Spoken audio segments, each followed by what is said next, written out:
¿Cuándo una idea es buena idea para emprender?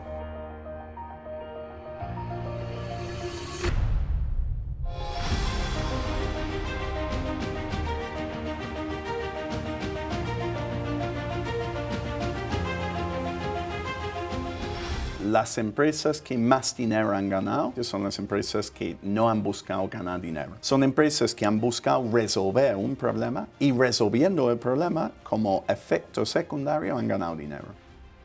Me da la sensación que es más fácil emprender en Reino Unido de lo que es en España. La idea vale más bien poco. Lo que vale es la capacidad de ejecutar sobre una idea. El rendirse pronto, el exceso de ambición, ¿qué es lo que finalmente acaba haciendo perder el camino a la gente en las empresas? ¿Qué tal? Muy buenas, bienvenidos a este nuevo episodio de su podcast, Más que Finanzas con Beca. Ya saben, este podcast en el que intentamos traer a los que más saben de cada uno de los sectores. Y esta vez no hemos traído al top 10 sectorial que más gana, que más tendencia tiene, que son aquellos TikTokers que nos están devanando los sesos. Hemos traído al segundo escalón más famoso, hemos traído al creador de compañías, al asesor de compañías. Hoy tenemos el placer de presentar a Tom Horsey. ¿Qué tal? Muy buenas. Pues muy bien, muchas gracias por la invitación. He de decir ya, después vamos a ir entrenando y enseñando a la gente qué es esto del emprendimiento. Hoy en día en las redes sociales todo el mundo emprende, todo el mundo gana dinero con las nuevas empresas, todo el mundo tiene unicornios. Yo he de decir que no te he visto con un séquito de 20 personas grabándote, haciéndote videoclips, poniéndote la gorra o las cadenas, quitándote las cadenas o poniéndote las cadenas, con lo cual, bienvenido, Tom. Bueno, muchas gracias. Los 20 están abajo, pero bueno, que los he dejado ahí de momento. Está muy bien. Si quieres, empezamos haciendo una intro de quién es Tom. Vale. Y qué le ha traído hasta el día de hoy. Tom es licenciado en Administración y Dirección de Empresas por la Universidad de Aston, que coge un avión y se va 1.500 kilómetros más allá y emprende, nunca mejor dicho, una carrera fulgurante en el mundo de la creación de empresas, asesoramiento de empresas, pero primero había sido broker en una petrolera en eso durante un año. Tom ha invertido en más de 100, yo creo que ya el 100 se queda obsoleto, Sí. Compañías y ha emprendido siendo el creador de 15 de ellas. Tom ha desarrollado muchas tareas en fundaciones incluso de movilidad y actualmente está materializando su inversión en un fondo regulado bajo la CNMV con todos los esfuerzos que eso conlleva, que se llama EONIC, y Exacto. que nos dices que acabas de tener hoy un desayuno con los inversores del fondo y bueno, seguramente te habrán puesto en aprietos, que seguramente habrás salido airoso. No, la verdad es que de momento parece que todos están contentos. No lo sé, quizás eso es lo que me dicen a mí a la cara y luego por detrás están diciendo otra cosa, pero no, lo dudo. La verdad que creo que están contentos. Bueno, Tom, yo creo que ya, si quieres, nos ponemos ya en la parte más de la entrevista, después de haber dicho quién es Tom. Lo que sí me parece extraño hoy en día, que todo el mundo está con el tema de que en España no se puede emprender, que tenemos que ir fuera de España a poder tener éxito, como una persona que vive 1.500 kilómetros más allá decide ponerse en España a emprender. ¿Por qué España? ¿Cómo acabas aquí en Sevilla? Pues es una buena pregunta porque me da la sensación que es más fácil emprender en Reino Unido de lo que es en España, después de haberlo hecho aquí unas cuantas veces. Mira, inicialmente fue un tema familiar y terminó siendo un tema familiar también, ¿no? Un tema personal. La pareja, los niños y tal, ¿no? Pero inicialmente fue porque mi abuela era ecuatoriana y nadie en mi familia hablaba español. Entonces yo pensaba, mi madre era holandesa y tú sabes, los holandeses hablan muy bien los idiomas, alemán, inglés, francés, holandés y algo de español, pero muy poquito. Y entonces pues digo, mira, que alguien debería hablarlo y digo, pues soy yo. Entonces pues vine y me voy a Sevilla a aprender español. Y me voy a Sevilla a aprender español, exacto.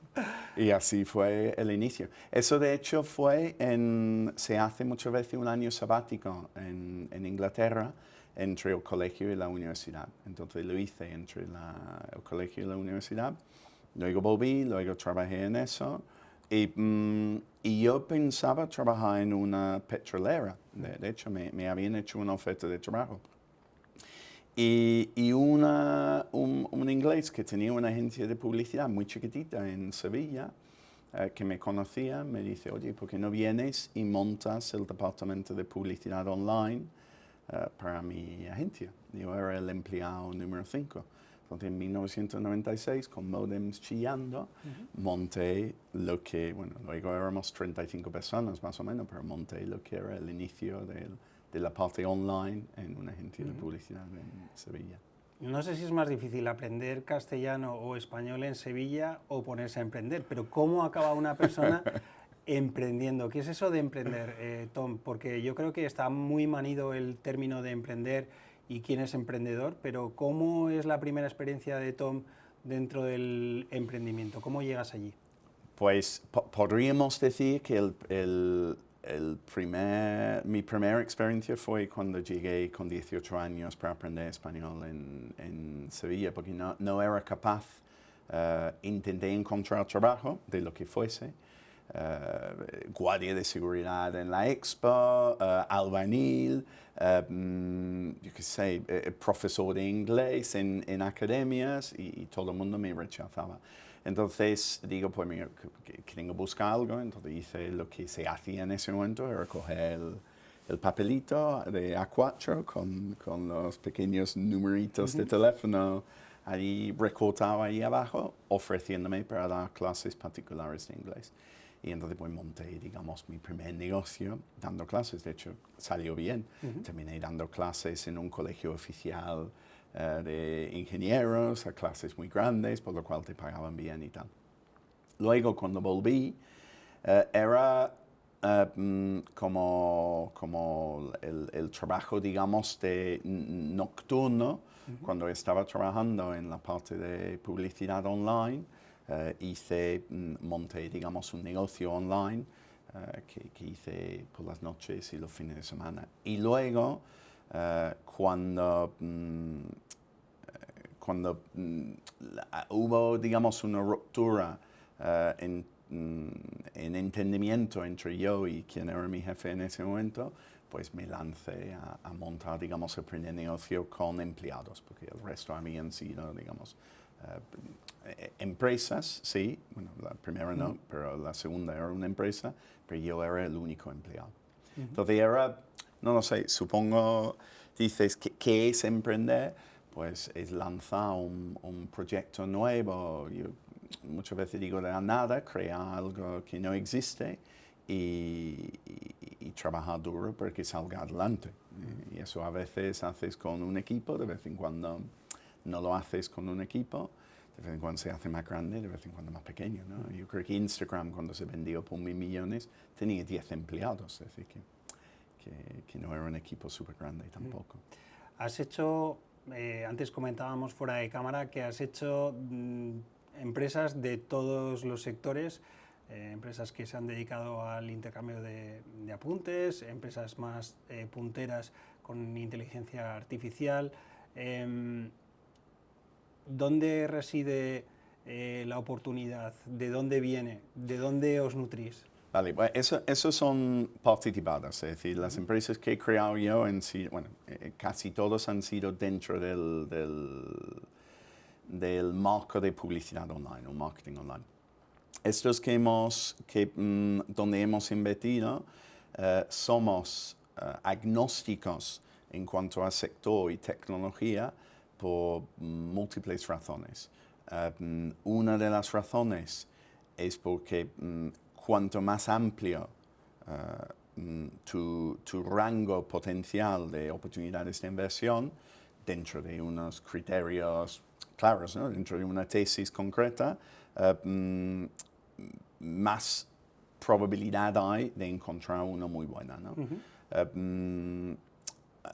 Otra razón es porque nosotros, como fondo de inversión, y lo hacía como Business Angel también, antes del fondo, nosotros intentamos buscar de forma proactiva proyectos de fuera de Madrid y Barcelona, es decir, proyectos de España, pero de fuera de Madrid y Barcelona.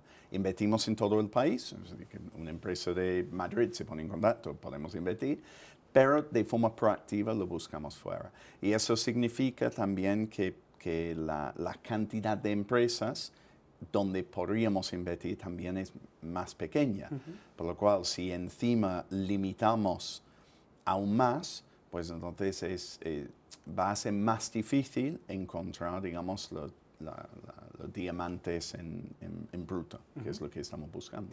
Hablando de diamantes, de riqueza, ¿tú has visto que últimamente te miren distinto? Me refiero, por ejemplo, vas a una reunión o a una cena y dices, oye, y te preguntan, ¿a qué te dedicas? Y dices, yo, business angel, yo, startupero, yo... ¿Te miran distinto? ¿La gente entiende más qué es lo que haces y admira más el mundo en el que tú estás? No lo sé. Es verdad que todo el mundo startup son como las estrellas de rock, por lo menos para los medios de comunicación dentro de lo que es la información o las noticias empresariales, ¿no? Porque que hay empresas con 10 empleados que están teniendo la misma cobertura en medios que, yo qué sé, empresas de 1000, ¿no?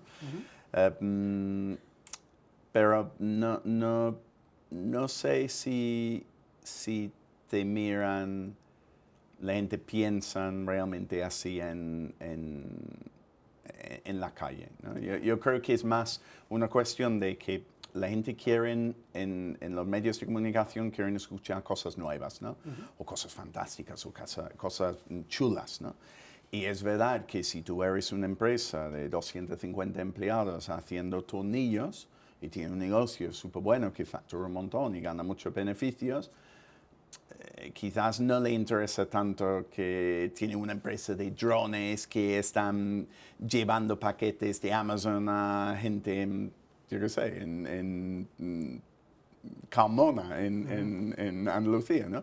Que factura 60.000 al año y no tiene ningún beneficio, no sé qué nos cuenta. Entonces, yo creo que es más bien que es un poquito más chulo.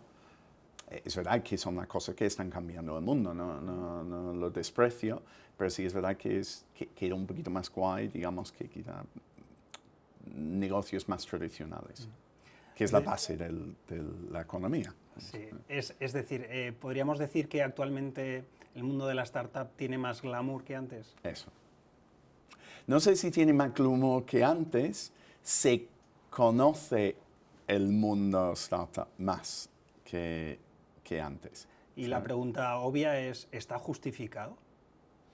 Es decir, el que gana, antes nos has puesto un ejemplo buenísimo, el que gana tornillos y su negocio es más aburrido, puede tener más posibilidades de aparecer en la primera plana de un gran periódico frente a la otra empresa que igual gana 6.000. Sí, es verdad que el mundo de los startups en general intentan cambiar el status quo, ¿no? Entonces, cuando tú intentas cambiar el status quo, quizás funciona, quizás no, ¿no? Pero cuando lo consigues, de repente has cambiado, ¿no? Yo qué sé, el móvil, ¿no?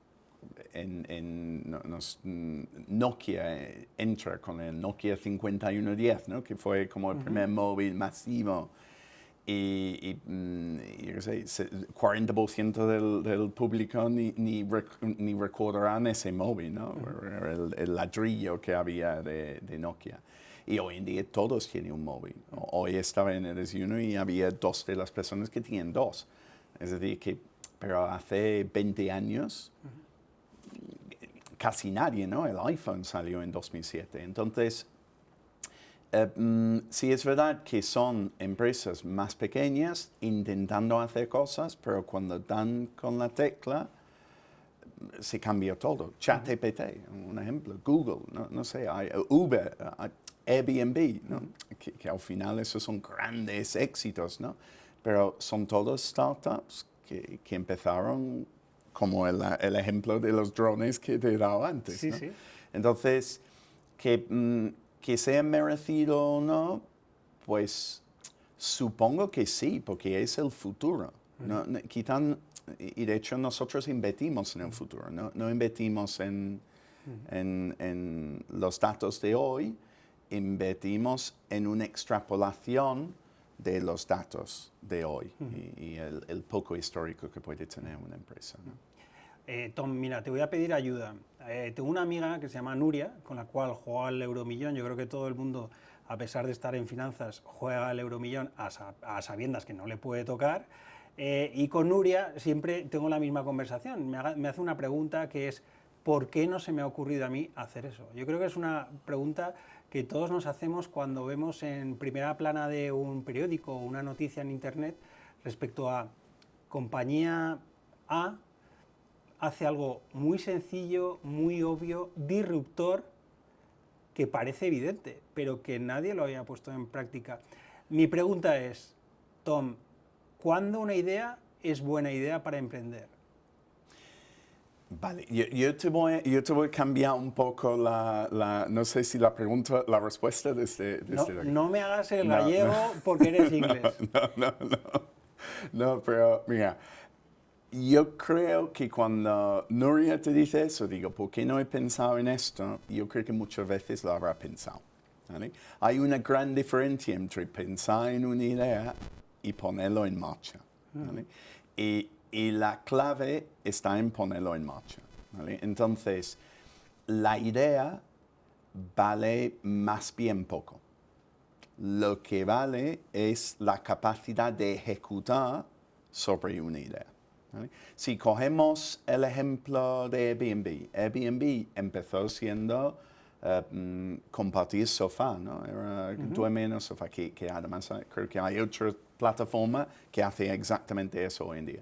Pero no empezó siendo el alquiler de pisos ni de habitaciones. Empezó siendo el alquiler del sofá que alguien tenía en su casa, ¿no? Y hoy en día es una cosa totalmente distinta. De hecho, creo recordar que dio el salto cuando empezaron a sacar fotos de calidad, porque no tenían fotos de calidad al inicio, ¿no? Por lo cual terminó siendo algo distinto a lo que empezó siendo, por lo cual la idea era vamos a alquilar los sofás que la gente tiene en su casa y terminó siendo vamos a alquilar las casas, que no es una gran diferencia quizás, ¿no? Pero hay una diferencia. Slack empezó siendo un juego y terminó siendo un medio, un sistema de comunicación para empresas, ¿no? Entonces, lo importante no es la idea inicial, lo importante es ejecutar sobre esa idea y optimizando, que llamamos nosotros como pivotando, cambiando de acuerdo a la respuesta que recibes del mercado, ¿no? de quien realmente compra o quiere o podría comprar tu producto. Por eso digo que yo creo que Nuria habrá tenido la idea. En algún momento lo habrá tenido. Y simplemente pues no lo puso en marcha.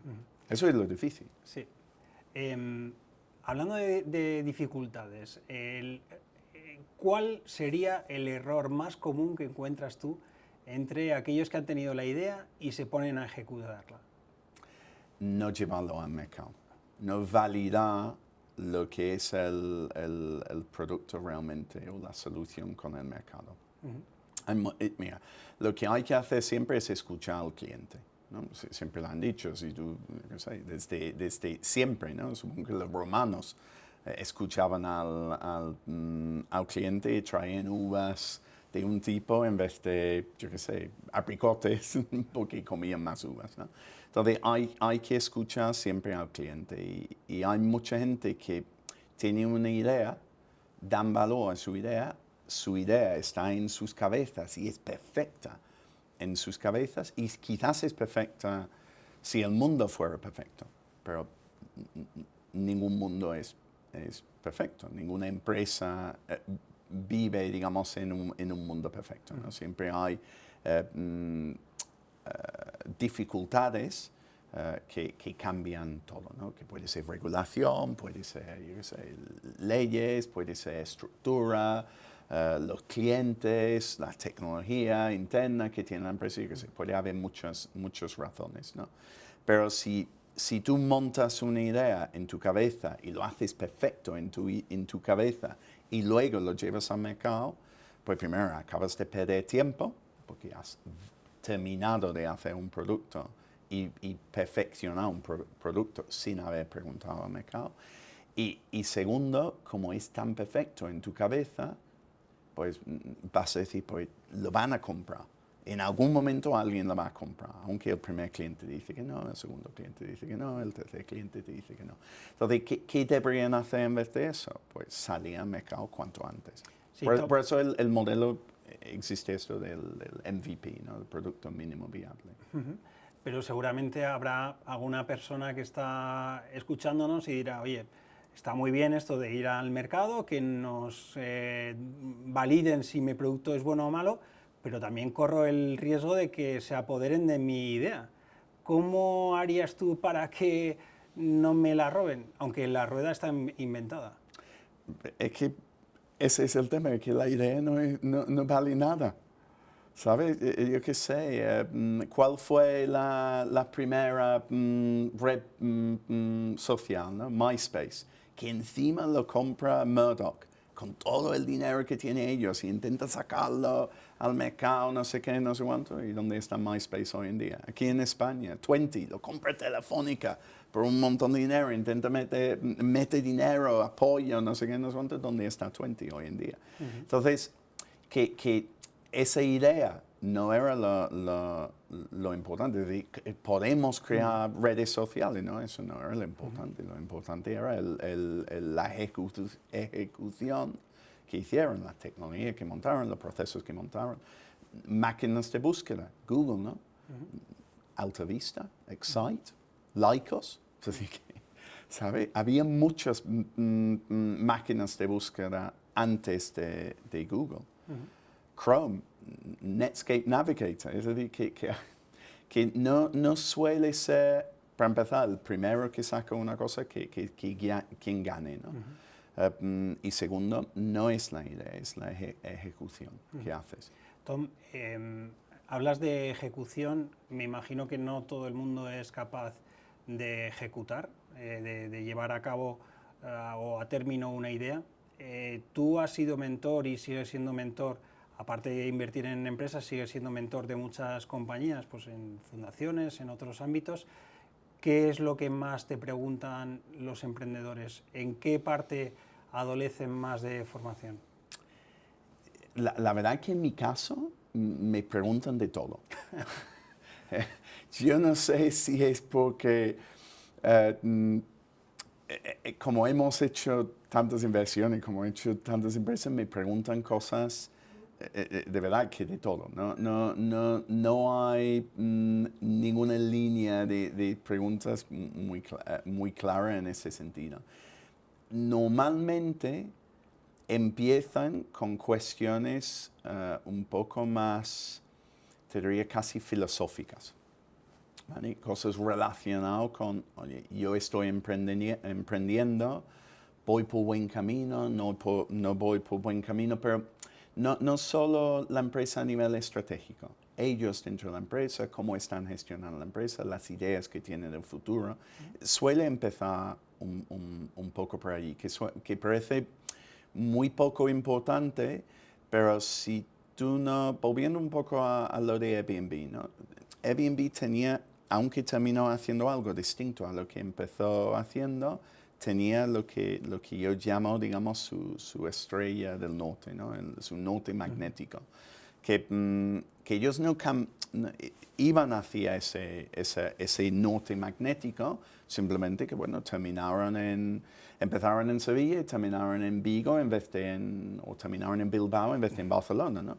Pero que llegaban al norte, no iban al sur, ni al este, ni al oeste, ¿no?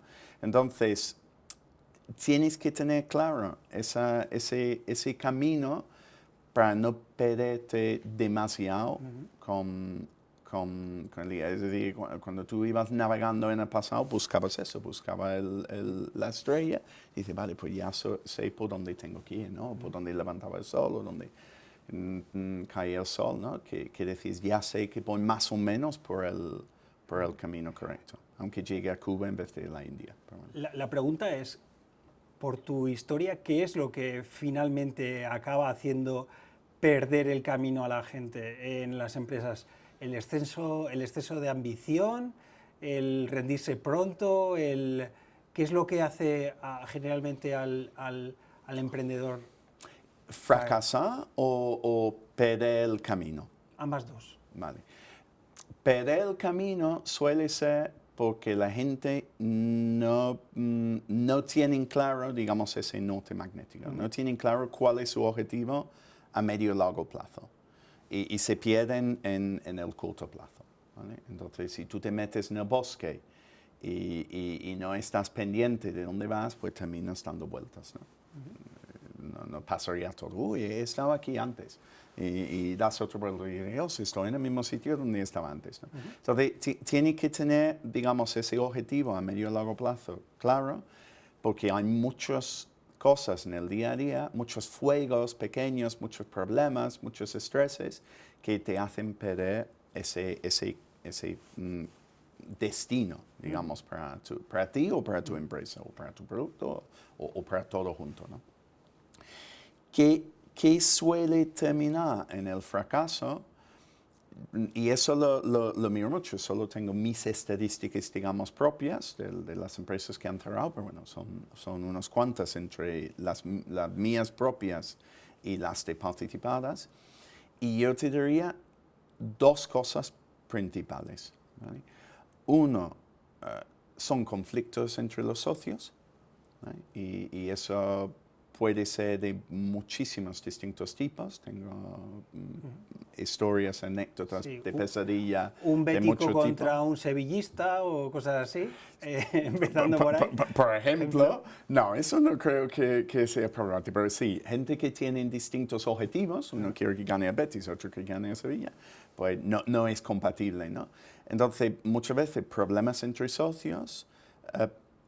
Es verdad que desde COVID eso ha pasado, sigue siendo un problema grande cuando surgen estos problemas, porque enfocas tus energías en ese problema en vez de enfocarlos en el proyecto.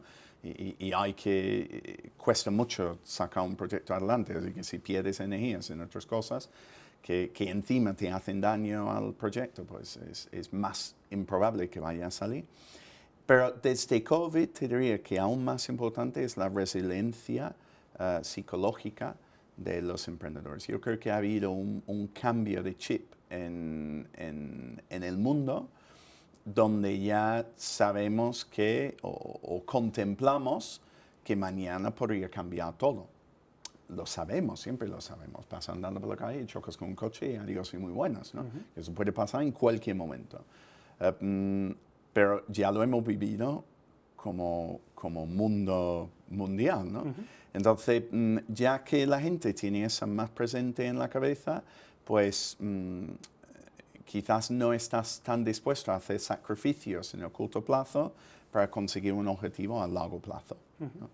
Y entonces, pues, cuando te encuentras con problemas graves en una empresa, pues quizás no tienes la misma perseverancia que había antes. No sé si es eso o es otra cosa, pero sí te digo que hemos tenido 3 empresas en el fondo actual que han terminado cerrando, y las 3 empresas, distintas razones, pero hay un síntoma común, que es el tema de que, bueno, problemas personales.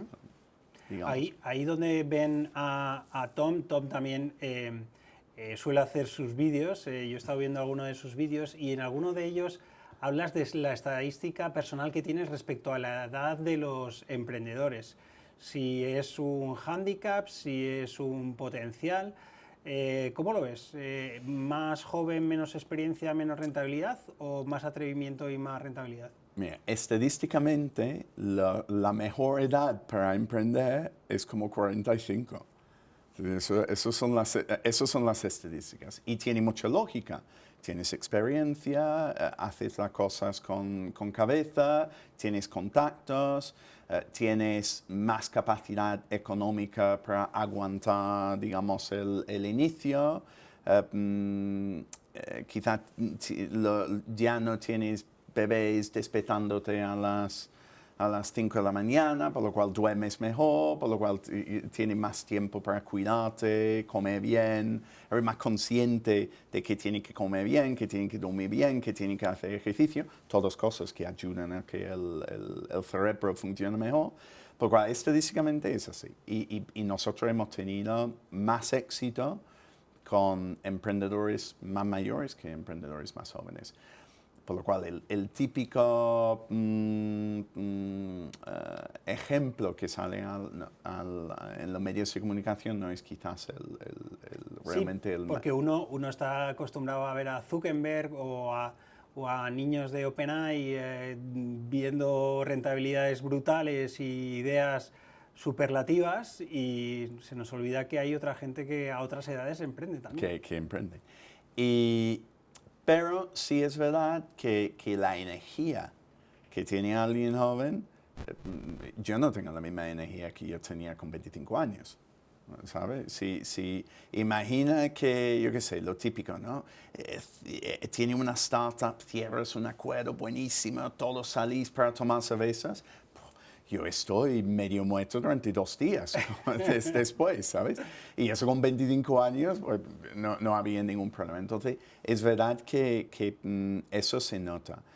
Entonces, yo creo que, y no es fácil, pero quizás lo mejor podría encontrar un equilibrio entre la energía, la edad y la experiencia, ¿no? Y de hecho tenemos una participada en cartera. Esto es una cartera anterior al fondo, uno que yo tuve con el Fondo Europeo de Inversiones, que se llama Autocafle, que el emprendedor, el CEO, cuando lanzó la startup, tenía 16 años, cuando yo invertí llevaba una semana con 17 y era la primera vez en mi vida que yo veía un cap table, un libro de socios, en un pacto de socios donde el CEO y fundador tenía 0 acciones. Porque claro, legalmente no podía tener acciones y tenía a su padre, pero él firmaba pues la permanencia y todas estas cosas, ¿no? Y él ha emprendido nunca he conocido el otro fundador, pero me consta que, no puedo decir la edad porque voy a decir demasiado y se va a cabrear, pero que tiene 40 años o más, ¿no? Entonces, ellos sí que tienen ese equilibrio y me consta funcionar muy bien. Bueno. Ahora, que sea fácil, no sé. Mi hijo mayor tiene 24 años y creo que en este momento me frustraría lanzar cosas junto con él. Dale 3 años que ha madurado. Yo no me consideré adulto hasta los 27 años, que es cuando encima me casé y tuve mi primer hijo, pero bueno, entonces pues entiendo que eso es lo que suele pasar a los hombres. No, las mujeres no, las mujeres son más maduras. Bueno. Una de las cosas que hemos visto son los errores que los emprendedores o las casuísticas que los emprendedores se encuentran. Tú has dicho que es más fácil emprender en Inglaterra que en España. Hemos hablado de edades, mejor con experiencia que sin experiencia, aunque la energía es mayor cuando tienes menos años. Hemos hablado también de emociones, del corto plazo, del volver y volver si no tienes claro tu objetivo. que vale más la ejecución que una idea, pero vamos con el otro lado de la moneda, que es en el que tú desde el fondo de inversión también estás muy al día, y es el problema que los inversores tenemos a la hora de dilucidar si las ideas son buenas o no son buenas, a la hora de invertir. ¿Qué métricas le pides tú a una compañía o qué ABC le pides tú a una compañía a la hora de decir, oye, voy a prestarle atención porque puede que tenga su aquel? Vale, mira, lo más importante en la inversión en una startup es que haya mercado, es decir, que hay una macro tendencia que va o abriendo un nuevo mercado o cambiando un mercado existente, y eso son oportunidades para alguien con una solución nueva. El equipo y el momento, ¿vale? El momento en el cual el producto es normalmente, digamos, ese norte magnético, pero te digo, es de menos importancia en una etapa temprana, porque quizás el producto final que saca al mercado no es lo mismo que el producto, el ejemplo que te he dado de Airbnb, ¿no? Entonces, lo que realmente buscas cuando inviertes en una empresa es la capacidad de ejecución del equipo, ¿vale? Una de las métricas más claras para entender si un equipo ejecuta bien o mal son los clientes y la facturación que tiene, ¿no? Porque si tiene clientes, aunque el producto no es perfecto y tal, y lo están cambiando y mejorando y pivotando, pero si han podido salir al mercado y vender, pues eso es algo positivo, ¿no? Pero hay otros que podría ser, pues, yo qué sé, los usuarios que tienen sus redes sociales. De hecho, es muy gracioso, pero una de las métricas que hemos visto que en las empresas que mejor funcionan para nosotros, y no sé si esto es coincidencia o realmente es una métrica a seguir, es que la cantidad de seguidores que tiene Instagram, cuanto más seguidores tiene, mejor sale el proyecto. Entonces, no tengo ni idea. Y esto igual para proyectos B2B que B2C. Es verdad que un proyecto que vende a empresas suele tener menos seguidores en Instagram, ¿no? Pero si comparamos dos empresas que venden B2B, una tiene más seguidores en Instagram y una menos, como norma encontramos por alguna razón que no entendemos que la empresa con más seguidores va mejor, ¿no? Entonces, podría ser quizás una métrica, mira. Pero realmente en cada momento lo que estás buscando son capacidad de ejecución. Entonces eso podría ser, por ejemplo, los advisors, ¿vale? Uno me acaba de enviar, por ejemplo, un pitch deck y ha dicho, pues mira, tenemos Johan Cruyff en una empresa en el mundo de fútbol, y dice, pues tenemos Johan Cruyff como un advisor y tenemos Barcelona Football Club como un cliente. Pues, claro, eso te llama la atención. Dice, pues si este hombre que le llegará muchísima gente ha accedido a ser advisor, y este club de fútbol que tendrá todos los proveedores del mundo intentando venderlos, también lo ha contratado, pues eso, por ejemplo, son cosas que dicen, vale, pues mira, aquí hay quien diga un poco más. Si fueras del Madrid, directamente la quitarías. Bueno, mira, nosotros invertimos yo soy del Sevilla, no de Betis, pero nosotros invertimos el dinero de terceros, por lo cual tenemos que buscar una rentabilidad. De hecho, uno de nuestros inversores está en el consejo del Betis y sabe perfectamente que yo soy sevillista. Has hablado de facturación, has hablado de visibilidad del equipo, pero seguramente habrás invertido en alguna empresa que no tenga ningún tipo de visibilidad, que sea semilla pura y dura. ¿Ahí qué parte de razón financiera existe y qué parte de emocional? Y a la hora de dilucidar si es buena la compañía. También hablamos de equipo, pero no tenemos la capacidad de ver si ese equipo es bueno. Bueno, sí que tenemos la capacidad de saber, o por lo menos tener más, de una forma un poquito más objetiva, ver si el equipo es bueno o no, ¿no? Viene del sector, conoce el sector, ha emprendido antes, no ha emprendido antes, viene de una cultura de emprendedores, porque te digo, resiliencia emocional es súper importante. Si tú vienes de una familia de emprendedores, probablemente vas a saber mejor qué significa esto.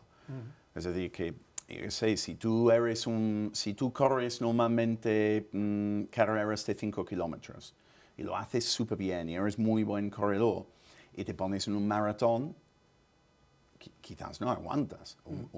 Emprender es un maratón. Entonces tiene que saber que, oye, yo aquí tengo 44 kilómetros delante. Es decir, que tengo que ser capaz de aguantar los 44 kilómetros. Entonces, si tiene familiares que hayan sido emprendedores, pues esto te ayuda, la carrera que tiene, las cosas que te cuenta, el deck, si es más profesional, menos profesional, que ha ido haciendo hasta el momento, son cosas que se ha ido ejecutando súper bien o no, aunque solo tengo una web y tal. Si hay fallos gramáticos en la web o no, si sientes con ello y dices, pues cuéntame cómo haces esto, y te explica y dices, Dios, es que este es un crack. De hecho, volviendo al ejemplo de Ricard, de Autocafla, este chaval que tenía, cuando yo invertí, 17 años, había enviado el deck, a uno de sus inversores me había enviado el deck, la había mirado por encima, digo, mira, ya no me voy a meter en más empresas ahora mismo, porque no quiero invertir más, y encima es de movilidad, y yo tengo muchas participadas de movilidad y tal. Y luego estamos en 4 Years From Now, en Mobile World Congress, y alguien dice, bueno, voy a hablar con un chaval para tomar un café, vente porque te va a gustar. Y fui, y yo simplemente estaba escuchando la conversación, digo, y no, yo ni recordaba que había recibido el deck, fíjate tú, y después de 5 minutos digo, yo invierto. Antes has hablado de que invertir es un maratón y emprender es un maratón. Las dos cosas. Pero para correr un maratón seguramente uno debe tomar geles, barritas, etcétera, etcétera. Hay un momento en el que las empresas necesitan financiación. Y obtener financiación y obtener nuevos inversores dentro de tu compañía y lidiar con ellos es totalmente distinto de emprender. ¿Cuándo una compañía está preparada para recibir dinero de fuera? ¿La necesidad o la capacidad segura de que puedes lidiar con terceros? ¿Cómo se llega a ese momento? Esa es muy buena pregunta y viene un poco a lo que he dicho, que cuando hablo con las empresas para mentorizarlo, muchas veces son preguntas casi filosóficas. Tengo uno ahora mismo que tiene un pepino de empresa que va súper bien y me dice, no, porque voy a levantar financiación, no sé qué, no sé cuánto, y miré los datos, digo, ¿por qué? Digo, que si quieres levantar financiación, nosotros casi seguro que invertimos. Hay que hacer un proceso, no sé qué, no sé cuánto, pero veo que tiene casi todo que nos gusta, sino todo lo que nos gusta, por lo cual la probabilidad de que todo el mundo dice, bueno, sí, es muy alta, ¿no? Pero no veo que lo necesitas. Y sí que te añade un nivel de complejidad que quizás en este momento no te conviene, ¿no? Porque ya tiene bastante con el negocio, porque está creciendo muy bien, por lo cual tiene que dedicar todos los esfuerzos a eso. Entonces, lo primero que diría en este caso, que cuando debe una empresa meter financiación o financiación externa de socios, es que tiene que tener claro que están dispuestos, los emprendedores tienen que tener claro que están dispuestos a tener socios en su empresa. Luego tiene que pensar cuánto dinero necesitan, ¿vale? Porque distintos tipos de inversor tienen distinta capacidad financiera y tienen distintas capacidades de apoyo más allá del dinero, que realmente yo creo que es lo más importante, por lo cual tienen que pensar pues cuánto dinero necesita, por lo cual tienen que hacer un business plan, tenerlo muy, muy bien claro. Estas son las necesidades de liquidez para llevar a cabo este plan que tengo delante a nivel financiero y estratégico. Y luego tienen que pensar, pues, cuáles son los mejores inversores para ayudarme a cumplir estos objetivos que tengo delante. Esto es el paso que la mayoría no hacen, ¿vale? Van a por dinero y no piensan de que, oye, hay algunos inversores que me van a aportar mucho más que otros. Entonces, pero cuando has hecho estas cosas, luego necesitas una presentación, lo que llamamos un investor deck para inversores y tal. Y añadiría que no es solo pensar en meter socios, pensar si estás dispuesto o no a vender la empresa. O por lo menos a facilitar la venta de la participación del inversor. Porque el inversor invierte para vender, no invierte para comprar, invierte para vender. Por lo cual, como emprendedor, tiene que saber que eso es su objetivo. Entonces, si tu objetivo no es vender nunca, ganar dividendos y que lo heredan tus nietos, quizás hay problemas entre los socios que podría conseguir que la empresa al final pues cierra, ¿no? por los problemas que he dicho antes. De hecho, cuando he dicho problemas entre socios, uno de los problemas de vez en cuando es que no han hecho todo este trabajo, digamos, mental antes de buscar inversión. Pero sí que creo que tienen que hacer estas cosas antes y luego salir al mercado. Es muy interesante esto que dices de invertir para que tus hijos lo hereden o no.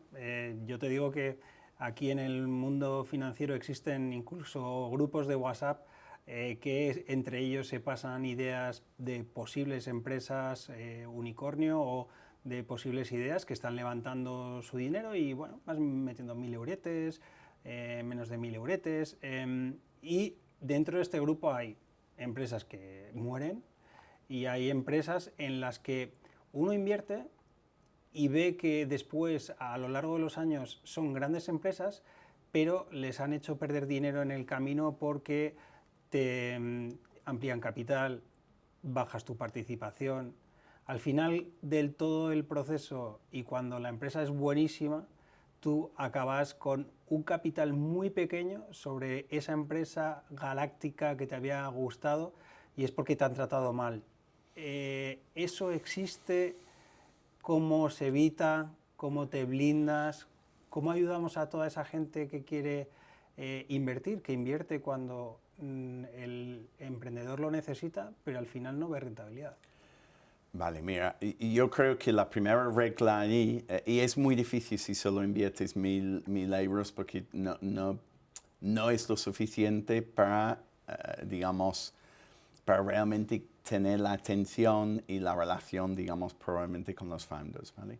Pero lo primero que te diría, independientemente de eso, es que hay que invertir en buena gente, ¿vale? Si tú inviertes en alguien que va a su bola, que solo está pensando en ellos mismos, no en el bien de la empresa, por ejemplo, pues probablemente te va a salir mal, ¿vale? Puede ser que no, pero probablemente te va a salir mal, porque no le preocupa, no le quita el sueño de que ese que ha puesto 1000 euros cuando lo más lo necesitaba y tal, nunca recibe un rendimiento de su inversión, nunca recibe de vuelta su inversión inicial, ni siquiera un rendimiento, ¿no? Le da igual porque no le preocupa, no tiene ese nivel de ética. Entonces, lo primero que diría es buscar buena gente, ¿no? Personas que tienen una moralidad con la cual tú te sientes cómodo, ¿no? Pero más allá de eso, lo que tú dices es verdad, que pasa a veces, ¿no? Que inviertes en una empresa y la necesidad de financiación de esa empresa a largo plazo significa que te va diluyendo y quizás la empresa vale 30 veces más que cuando tú invertías, pero tú ganas un 30%, ¿no? Si vendes. Y no puedes encima vender porque es un mercado ilíquido, por lo cual dices, bueno, he quedado básicamente como si fuese nada, ¿no? ¿Cómo no hacer eso? Pues te digo, invirtiendo en buenas personas, quizás invirtiendo cantidades mayores o invirtiendo a través de vehículos que tienen, digamos, más poder dentro de la empresa, por lo cual tienen mejor relación con los founders, por lo cual le van a cuidar sus intereses, digamos, mejor. También invirtiendo, cuando inviertes en una empresa que tiene muchas necesidades de inversión a largo plazo, pues es uno de los criterios que tienes que tener en cuenta. Nosotros siempre lo tenemos en cuenta. Claro, nosotros invertimos de forma profesional. No es un grupo de WhatsApp que dice, vale, pues voy a poner 1.000 euros. Pero sí que hay que tener eso en cuenta, porque es, yo qué sé, por ejemplo, empresas de biotech, que puede ser chulísimo, quizás te cambian el mundo, pero tienes que ser consciente que son empresas que probablemente no van a facturar nada en 10 años, ¿no? Porque tienen que hacer ensayos clínicos, sacar el producto, no sé qué, no sé cuánto, y luego sacarlo al mercado, y que también seguramente tiene una necesidad de financiación a futuro muy grandes. Ahora, mientras tú tengas eso en cuenta, y tienes en cuenta a cuánto puede llegar a venderse, cuánto es el valor actual, cuántos años van a pasar y qué dilución vas a tener en el tiempo, ¿no? Que eso es el cálculo, no es ni más ni menos, tú ya tienes una idea de cuánto puede ser, si todo va bien, cuánto puede ser tu rendimiento. Si estás contento con eso, adelante. Porque estás seguramente en esa empresa, estás posiblemente encontrando una cura para el cáncer, para el Alzheimer, para el Parkinson's, ¿no? Para cosas que son muy importantes. Pero si no estás, o cualquier cosa, ¿no? Pero si no estás cómodo con ese rendimiento, esa rentabilidad, entonces no lo hagas. En el mundo de los activos líquidos, efectivamente, hay un mercado secundario en el cual uno puede vender. Si uno invierte en una compañía que no tiene mercado secundario, es difícil decidir cuándo sale. Pero generalmente habrá un momento de una ampliación, no sé, hay un momento crítico dentro de una compañía en la que has invertido para decir, sí, este es el momento, emocionalmente quizá estoy muy vinculado, pero es el momento. Mira, habitualmente depende del rendimiento y el tiempo y realmente depende del coste de oportunidad de no hacerlo, ¿no? Si no lo hago, es decir, si la empresa tiene mucho futuro todavía cuando llega una oferta de compra de un tercero de tus participaciones, tú tienes que analizar, lo que deberías hacer es analizar qué rentabilidad voy a tener vendiendo y qué rentabilidad tendría en otro activo o en este activo si me mantengo, ¿no? Es decir, ¿invitaría más en este momento o no? Y si tú invitarías más, pues entonces no vendas, ¿no? Porque claramente las posibilidades de ganar a futuro son mejores y decides que son mejores. Eso dicho, si haces ese análisis y dices, oye, yo no metería más dinero en este momento, no es quizás la valoración que se puede llegar a conseguir, pero he sacado una rentabilidad con la cual estoy contento, pues entonces la recomendación suele ser vender, ¿no? Ahora, yo suelo tratar esto un poco, depende de la valoración, ¿eh? Pero si la valoración, digamos, está bien, pero no está súper bien, entonces dice, yo creo que va a ser mucho mejor y en el corto plazo, por lo cual la rentabilidad a futuro en esto sigue siendo buena, pero no sé si habrá una oportunidad de vender en el futuro y hay una oportunidad de vender en este momento. Lo que yo suelo hacer es un poco la filosofía casino, ¿no? Que cojo o lo que he metido, es decir, para que todo lo que sale a partir de ese momento son ganancias. Si quiero, cojo lo que he metido más lo que habría recibido metiéndolo en el banco, ¿no? Yo qué sé, un 5% anual adicional, y me quedo con eso y dejo el resto de la participación dentro. O vendo la mitad y dejo la mitad, ¿no? Pero, o realmente ambas cosas, ¿no? Saco todo lo que he metido, pero si eso es menos de la mitad, pues quizás saco un poquito más hasta la mitad y dejo el resto dentro, ¿no? Por lo cual, se cae una rentabilidad, con lo cual no podría estar descontento porque no habría recibido, digamos, mucho más haciendo otras cosas, pero sigo teniendo algo encima de la mesa que podría ser. Pero te digo, depende de la empresa, depende de la previsión futura, la extrapolación de los datos de la empresa y la sensación o el coste de oportunidad que tendría el inversor de no hacerlo. Hay veces que la gente vende porque necesitan caja. Imagina, pues, mi hijo quiere hacer un MBA en IS, no sé cuántos decenas de miles son, ¿no? Pues necesito el dinero, lo vendo, porque para mí el coste de oportunidad de no vender es que mi hijo no puede ir a IS. Y yo voy a sacar más. No sé si vas a sacar más rentabilidad en el Bueno, IS no con tu más hijo. rentabilidad, pero más satisfacción. Probablemente voy a sentirme mejor seguramente que mi hijo haga eso que teniendo una participación en una empresa, ¿no? Está muy bien. Hemos visto desde el punto de vista del inversor que es importante un equipo, que es importante que tengan el norte. Las métricas que les pediríamos también es que sean personas con valores, ¿no? Que no nos dejen colgados como inversores cuando invertimos lo poco que teníamos. Y también que, bueno, que no hay un punto mágico en el que sacar dinero, y que depende de muchas cosas, de valoraciones en ese momento, y que casi hay que tener más poder de negociación que no invertir de 1000 en 1000 o de 2000 en 2000 en según qué momentos, si no queremos estar desprotegidos. Exacto. Si está, de todas formas, si está invirtiendo 1000, seguramente es a través de una plataforma de crowd equity, y las plataformas de crowd equity lo hacen a través de vehículos, por lo cual ellos hacen, digamos, ese trabajo, pero no el inversor como tal. Seguramente muchas de las personas están diciendo, oye David, ¿cuándo le vas a preguntar si es rico o no es rico a Tom? Antes hemos hablado de errores, hemos estado hablando de qué errores suelen cometerse, resiliencia, etcétera, etcétera.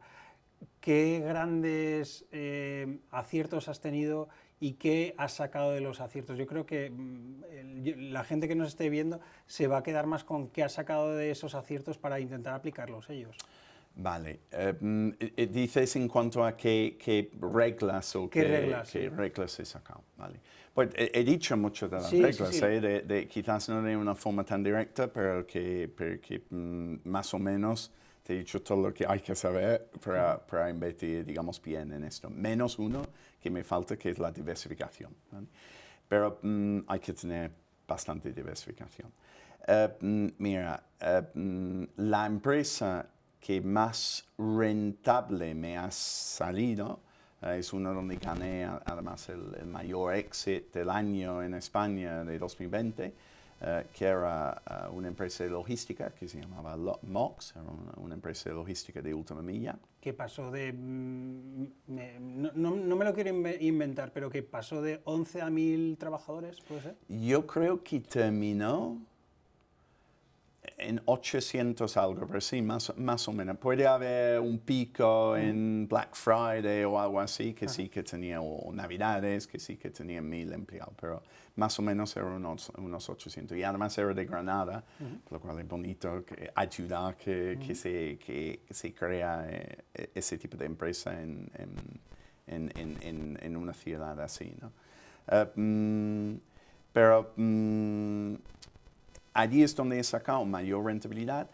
La empresa que ha llegado a tener mayor valoración y quizás ha cambiado el mundo más que ninguno más, por bien, no por mal, ha sido una empresa de apoyo técnico a puntos de carga eléctrica para vehículos eléctricos, y eso se llamaba EVA Global, Y esa empresa también llegó a como los 600 empleados, una cosa así, y estaban dando servicio a más de 1 millón de puntos de carga eléctrica, que en ese momento había como 700.000 en toda Europa, por lo cual te da una idea de su cuota de mercado a nivel mundial. Y en esos dos casos, pues en MOX vendí a una valoración 85 veces mayor con dilución creo que era 106 o algo así, sin dilución, a la valoración donde metí. Y en el caso de Eva Global, yo metí en una valoración de 5 millones y llegó a una valoración de 650 millones. Entonces, eso a nivel, digamos, empresas concretas, esos serían los dos grandes éxitos. Desafortunadamente, los dos se han muerto al final, los dos por distintas razones, pero bueno, siguen siendo aciertos, ¿no? Todas las empresas mueren al final. La muerte es una parte de la vida, lo que nace muere, ¿no? Al final. En cuanto a las reglas que he sacado, es decir, a mí me salían rentables, pero bueno, las empresas no han sobrevivido 50 años, ¿no? Pero las reglas que he sacado con eso es pues, lo de la buena gente, porque la verdad que los dos CEOs me cuidaban, a mí sí que velaban por mis intereses en las dos empresas. Y creo que por los intereses de todos, pero yo a nivel personal puedo decir que sí.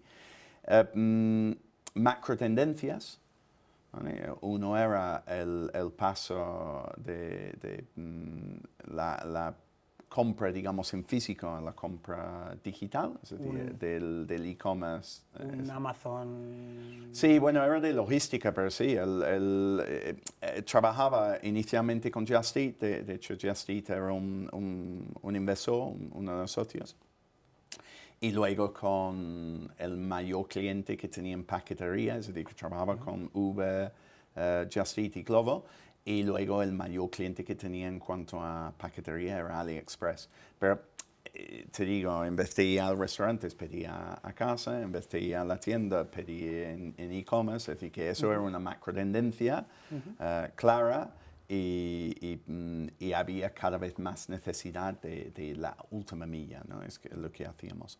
Y es decir, que eso fue un cambio dentro de un sector ya existente, ¿vale? Cuando yo hablaba antes de macro tendencias y tendencias donde hay que invertir, ese fue una tendencia, digamos, dentro de un sector que ya era muy grande. Es decir, UPS ya existe, DHL, Correos, todos esos existían ya. Y Eva Global era una empresa haciendo algo que ya se hacía en otras industrias, digamos, dentro de una industria nueva, ¿vale? Que era la otra macro tendencia, cuando tienes un nuevo mercado que está creciendo. Bueno, antes, hasta hace un par de años, el mercado de cargadores eléctricos estaba creciendo a 300% anual. Es decir, que si tú no crecías en cuanto a cuota de mercado, pero te mantenías con tu cuota de mercado, al final de año tenías 3 veces más facturación que al principio de año, ¿no? Por lo cual, si te posicionabas bien, ejecutabas bien, la cosa salía bien. Por lo cual, pues invertí en buena gente, en buena macro tendencias, en buen momento, que ahora mismo quizás un Eva Global no sería tan buena inversión. Yo invertí en octubre de 2020. Si no había nadie moviéndose en octubre de 2020, pero ¿qué pasó justo después? ¿No? Yeah. Antes hemos hablado de clubes de fútbol. Decíamos que al Barça le van muchas empresas y le ofrecen su producto. Me imagino que no será igual la vida de Tom cuando empezó, cuando estaba colgando esas hojas para ofrecer clases de inglés, que la vida de ahora en cuanto a recibir nuevas ideas. ¿qué importante es estar o no estar en donde se toman las decisiones de emprendimiento? Vale, nosotros la verdad que recibimos, como he dicho antes, nosotros proactivamente buscamos proyectos dentro de España, fuera de Madrid y Barcelona, ¿vale? Que tiene su lógica, que te puede explicar si quieres que lo explique. Pero aún así, y aunque tenemos que ser, por esa razón, más proactivos, buscando oportunidades de inversión, nos llegan muchos proyectos, ¿vale? El año pasado era 1.470, el año anterior en 2.200, en 2023 el mercado estaba parado, menos nosotros, por lo cual nos llegaban casi todos. Y en el último informe del referente dicen que hay empresas tecnológicas en España, hay 8.580, por lo cual que nos llegan 1.500 más o menos al año, está muy bien. Pero sí, tenemos que, trabajos como esto, ¿no? Que al final esto es parte de mi trabajo, igual que parte del tuyo. Entonces, pues sí que tenemos que trabajar, digamos, ese acceso a oportunidades, ¿no? Yendo a eventos, haciendo cosas, sacándonos, ¿no? al mercado para que nos vean, ¿no? Seguramente muchas de las personas nos están viendo y estarán dictaminando si invierten en una idea o no, simplemente por un reel que han visto en Instagram. ¿Tú les recomendarías invertir solo por un reel de Instagram? Yo miraría detrás quién hay detrás, si es una empresa, cuál es el equipo, qué ha hecho ese equipo antes, ¿sabes? Haces una búsqueda en Perplexity y te sale súper bien todo lo que hace. No me sorprendería nada que si preguntas, fía tal persona, y pones esto como pregunta en Perplexity, te da una respuesta bastante buena. Y quizás la respuesta pues le ayuda a tomar una decisión. Así que, mira, muchas veces, y esto pasa mucho en las redes sociales, ¿no? Mucho de lo que se ve en las redes sociales son personas que son muy buenas haciendo cosas en las redes sociales, son cracks haciendo cosas en las redes sociales, pero eso no quiere decir necesariamente, por eso estás viendo su reel, eso no quiere decir necesariamente que son buenos haciendo lo que te están vendiendo que te van a hacer, ¿no? Entonces, pues, tiene que hacer como todo tu due diligence sobre si tu análisis sobre si eso es una inversión o no. Y pensar cosas como te he dicho, aunque sea buena inversión, no necesariamente decir que es una inversión que debes hacer tú, porque quizás no es una inversión con lo cual donde vas a estar contento con el rendimiento, con lo que hacen, con el nivel de riesgo, con los plazos para hacerlo líquido, no sé, hay muchas cosas, ¿no? Oye, Tom, nos has puesto los dientes largos, nos has dicho que es importante no solo el equipo, la capacidad de ejecución, también las macrotendencias. Dime en qué macrotendencias estáis escarbando actualmente y que podrían ser de alguna ayuda. No nos digas todas, porque si no iremos a... Vale, mira, sí, esto está muy, muy claro. Lo miras, qué está pasando en el mundo, ¿no? Cambio climático, pues ahí tienes uno enorme. Que la gente se haga mayor, enorme. Digitalización del todo lo que está pasando en todo el mundo, eso es uno enorme. Temas de inteligencia artificial, pues es lo que más se invierte en este momento, ¿no? Y luego hay algunos que no están tan claros y hay uno donde además estamos sacando un fondo de inversión como climatización limpia. Que hablo de climatización limpia y dice, ¿cómo? Bueno, abanicos. No, sería limpia. Bueno, eso me gusta. No, mira, casi toda la maquinaria de calefacción y climatización de aire acondicionado que hay en el mundo utiliza refrigerantes sintéticos. Y esos refrigerantes sintéticos son contaminantes, ¿vale? Contaminantes cuanto a CO2, para darte una idea, hay hay uno que creo que, si no me acuerdo mal, es lo que utilizan la mayoría de los sistemas de aire acondicionado en los coches, que es 1430 veces más potente como efecto invernadero que el CO2. ¿Vale? Y si tengo razón y es de los coches, todos los sistemas se escapan, estos refrigerantes, ¿no? Por eso te dicen en el coche, ay, el aire no funciona porque hay que cargarlo. Hay una fuga. Pues eso quiere decir que ese refrigerante sintético que estaba en el coche ahora está en el medio ambiente, ¿vale? Sí. Y has generado, si era 1 kilo, imagina, de gas, o líquido que meten en el sistema, pues ya son 1,5 toneladas de efecto de CO2 que acabas de sacar al medio ambiente.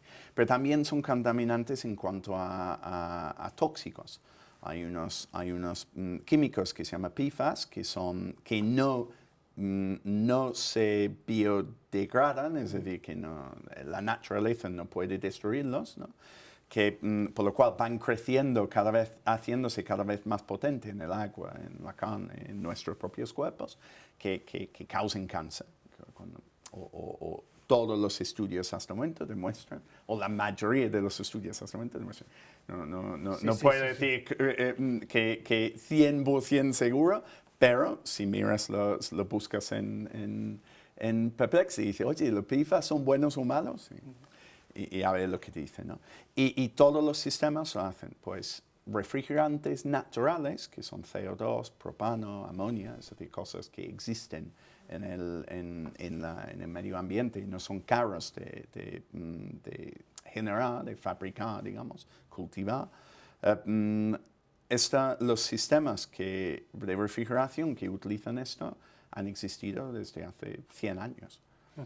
Pero por alguna razón el mundo decidió ir por otro camino y ahora se está dando cuenta que quizás ese no era el camino más óptimo. Entonces, esa es una tendencia muy clara, porque es un nicho, solo son máquinas de aire acondicionado y de calefacción, pero es un nicho de 1,9 trillones de dólares en el mundo, de euros, por lo cual 2 algo trillones de dólares en el mundo.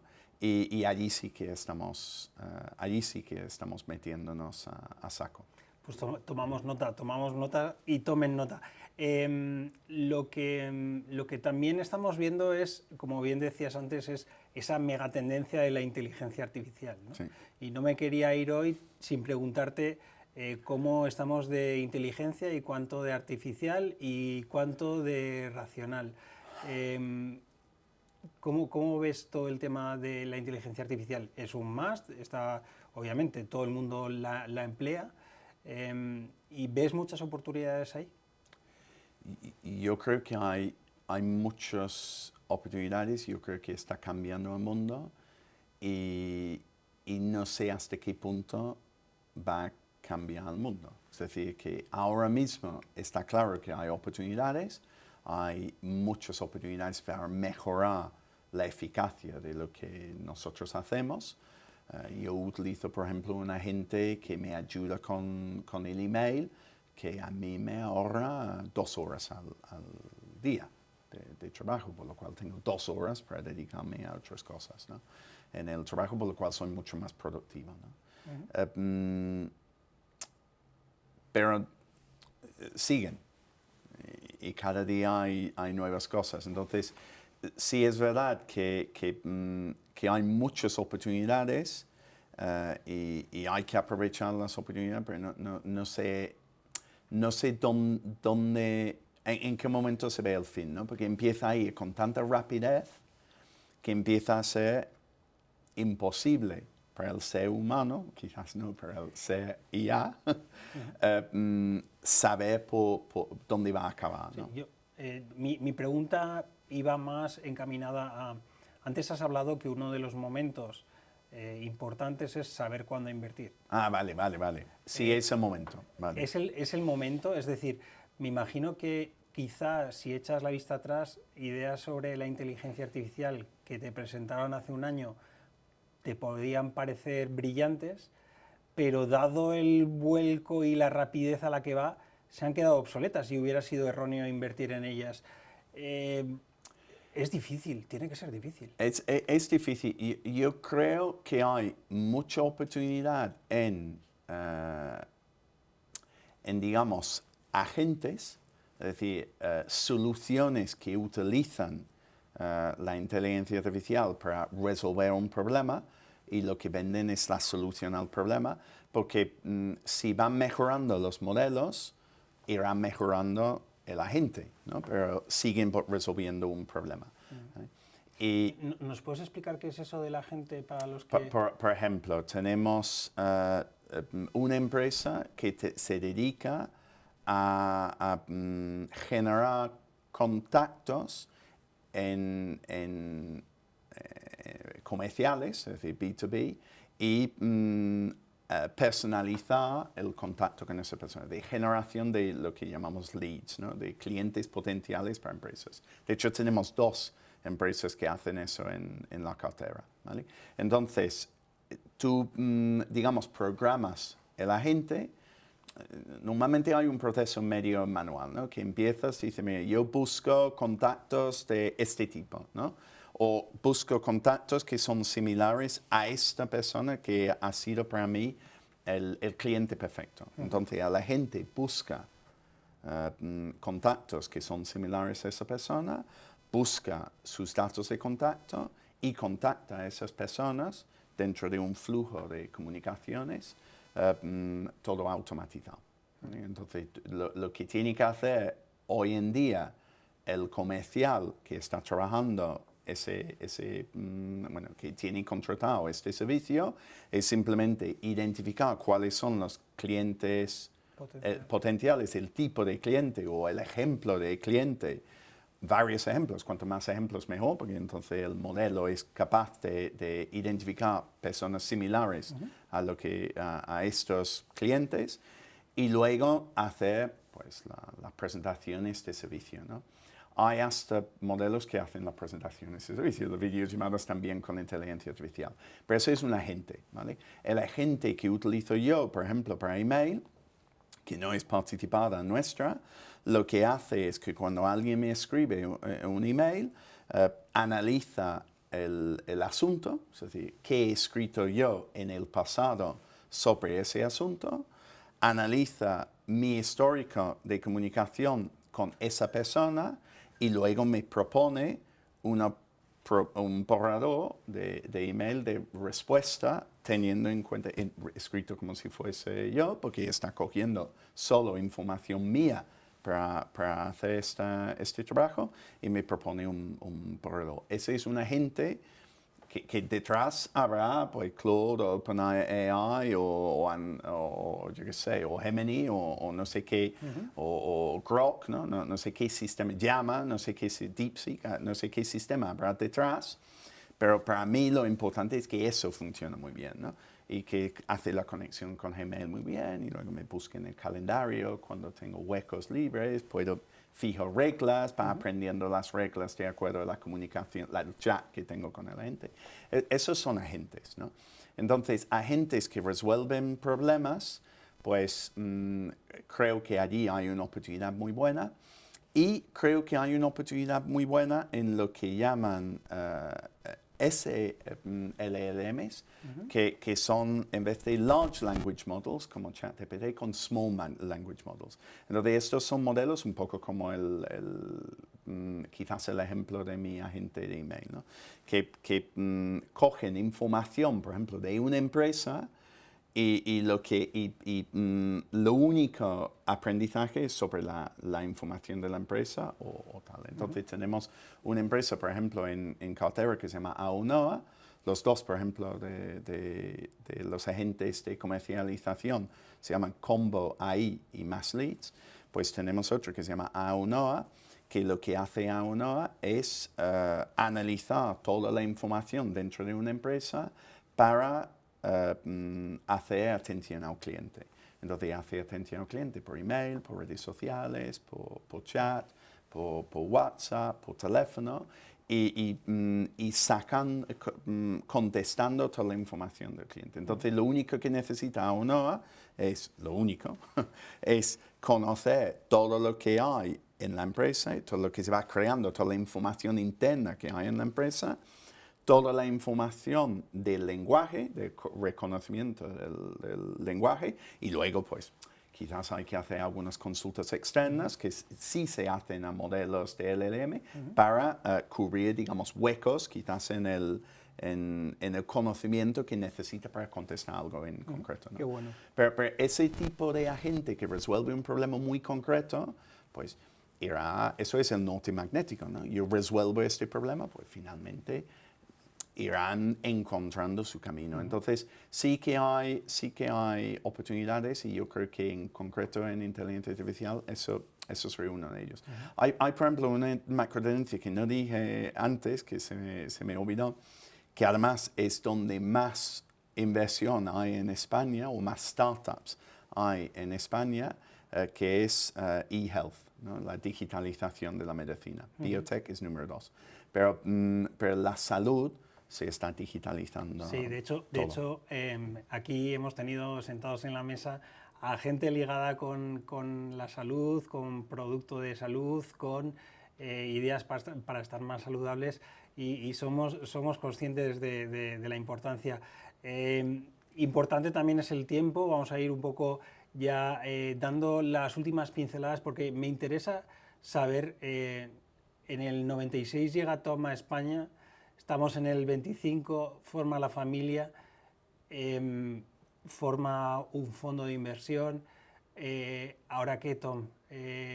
¿No se parará nunca uno de ser emprendedor o inversor?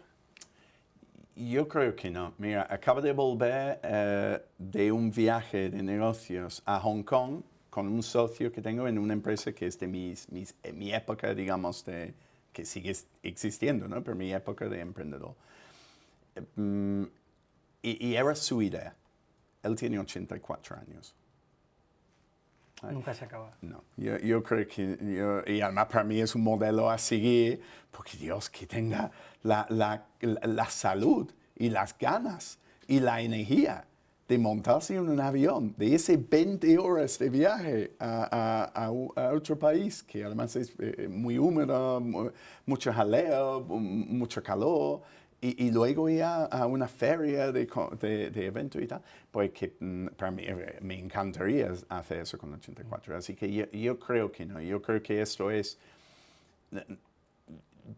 Yo creo que todo el mundo está aquí en el mundo, o todo el mundo hay algo que hacen mejor que las demás cosas, ¿no? Hay algo que hacemos mejor que el promedio, o mejor que otras cosas que podemos hacer. Entonces, si realmente estamos aquí para mejorar el mundo y dejar el mundo mejor cuando nos vayamos de cuando llegamos, pues si hacemos la cosa que mejor hacemos, probablemente vamos a dejar el mundo mejor que si hacemos otra cosa.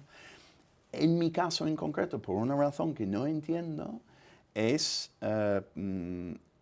creando empresas. Yo no soy nada creativo. Me pones a dibujar, soy malísimo. Cocinar me gusta hacer, pero los que comen mi comida yo creo que no tanto, ¿sabes? Pero generar ideas de negocio y sacarlos adelante y no solo tener la idea para ejecutarla, sí que me sale sin el mismo esfuerzo que veo que cuesta a otros. No tengo ni idea por qué. Mira, tengo un hijo que tiene autismo, pero que escucha una música nueva que nunca ha escuchado y va al piano y empieza a tocarlo. Es un don. Eso es, él lo hace con una facilidad que los demás teníamos que grabarlo, escucharlo, probar con el piano a ver cuál era la nota, ¿no? Pero él lo hace tal cual. Pues. Todos tenemos nuestro don, nuestra música, y en mi caso es esto. Así que en mi caso no. Warren Buffett, claramente no. Y mi socio que me... Y digo 84, cumple 85 dentro de 5 semanas. Es decir, que Dios, mis padres estaban muertos con esa edad. Y estoy dando vueltas por el mundo. aparte de experiencia, seguramente alguna frase que te hayan dicho en el pasado, quizá tu socio, quizá tu padre, quizá cualquier amigo, igual te ha valido a la hora de tomar según qué decisiones que han salido más o menos acertadas. ¿Con qué frase te quedarías? Mira, si tengo que decir uno, y solo una, porque hay muchas cosas, hay mucha gente muy lista en este mundo, y cada vez que puedas tienes que intentar aprender de ellos. Pero lo que quizás más me ha marcado en la vida es una cosa que siempre decía mi padre, que creo que le decía su padre, que es work hard, play hard, keep laughing, especially keep laughing. Es decir, trabaja duro, pásatelo bien, juega duro, pero juega duro en la idea de pues, juega cuando puedas, disfruta todo lo que puedas y sigue riéndote, especialmente sigue riéndote. ¿No? Y yo creo que eso, básicamente, ¿qué quiere decir eso? Quiere decir que cuando estás haciendo algo, lo haces lo mejor que puedas. Si estás trabajando, trabajas. Si son 8 horas, si son 6 horas, son 10 horas, son 12 horas. Cuando estás trabajando, trabajas lo mejor que puedas. Pero si estás saliendo con tus amigos, sal con tus amigos. No te pongas con el móvil a contestar emails que todos hacemos. Pero bueno, la idea es que no lo hagas. Disfruta de tus amigos porque estás con tus amigos. No estás trabajando en ese momento, estás disfrutando con tus amigos. Si vas a un partido de fútbol, si vas a ver el Sevilla, grita. Que anima a tu equipo, ¿no? Hazlo con ganas, con ánimo, con energía positiva, ¿no? Y siempre riéndote, porque también lloras y lloras solo, ríete y el mundo ríe contigo, ¿no? Entonces, siempre riéndote, porque eso es una actitud. Y el 80% de lo que hace una persona más o menos feliz lo tiene dentro. Es como vives las cosas, no son las cosas que te pasan. O vete a Botswana y mira a los felices que están y dices, Dios, ¿cómo es posible? Con todo lo que tenemos aquí, los infelices que solemos estar. Yo, Tom, riéndome, ¿no? Pero feliz es como acabo esta conversación contigo. Una charla, yo creo que espero que haya resultado totalmente distendida, en la cual hemos intentado desmitificar lo que vemos en redes, que es lo fácil que es ganar dinero con una empresa desde cero. Hay que ser constante, hay que tener compañeros de viaje que miren por nosotros, que sean de fiar, elegir a equipos que tengan contrastada experiencia y también hemos visto lo importante que es esa familia, ¿no? A la hora de decirnos cómo hacer las cosas de bien o de mal. Me gustaría que acabáramos, no que acabara yo este podcast, sino que lo acabaras tú diciendo a todos los que nos ven cómo serías o cómo deberían de ser todos los que nos ven a la hora de emprender. ¿Cuál sería tu legado? Antes has dicho que estamos aquí para hacer un mundo mejor. Lo has dicho con tu frase, con tu legado familiar. ¿Cómo crees que todo el mundo debería ser más feliz o mejor emprendedor? Yo creo que teniendo propósito. Si tú tienes un propósito, mira, las empresas que más dinero han ganado en nuestra experiencia son las empresas que no han buscado ganar dinero. Eso no es 100% verdad, ¿no? Eso suena un poco extraño. Son empresas que han buscado resolver un problema y resolviendo el problema, como efecto secundario, han ganado dinero. Y mucho. Pero lo que han puesto el foco en resolver el problema, ¿no? Entonces, tener un propósito significa que te levantas un día de invierno oscuro y frío y lloviendo con ganas de seguir adelante y sacar esto, ¿no? Cada vez que te tumban, te levantas y vas a por ello, ¿no? Si no tienes ese propósito, yo creo que se hace más complicado hacer eso. Pues espero, Tom, que te lo hayas pasado igual de bien que lo que me he pasado yo. Nosotros nos levantamos día sí, día también, invierno, no invierno, con el propósito de hacer que todos los que nos veis os lo paséis bien, aprendáis como nosotros hacemos y os sea de utilidad. Con ese propósito vamos a seguir haciendo este tipo de podcast y con esa misma ilusión nos despedimos hoy y os emplazamos al siguiente podcast que tengamos aquí en Más que Finanzas. Muchísimas gracias, Tom. A ti.